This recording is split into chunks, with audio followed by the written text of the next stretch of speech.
Ang kalayaan ay may layunin. Hindi ito para gawin lang ang mga gusto natin, kundi ang tama. Huwag bumalik sa dati, niligtas ka na ni Kristo. Huwag nang yakapin ang dating pagkaalipin.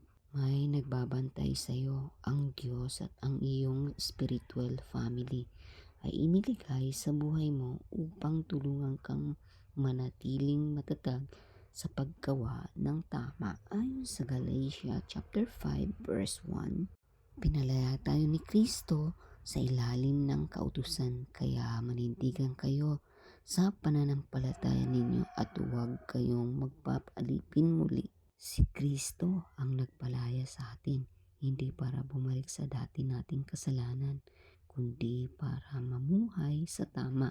Ibig sabihin, hindi na tayo alipin ng galit, bisyo, pride o anumang ugali na sumisira sa atin. Ang tunay na kalayaan ay ang pumili ng tama kahit mahirap at talikuran ang mga mali kahit nakasanayan. Ang mga taong hinirang niya para lumakad tayo sa liwanag.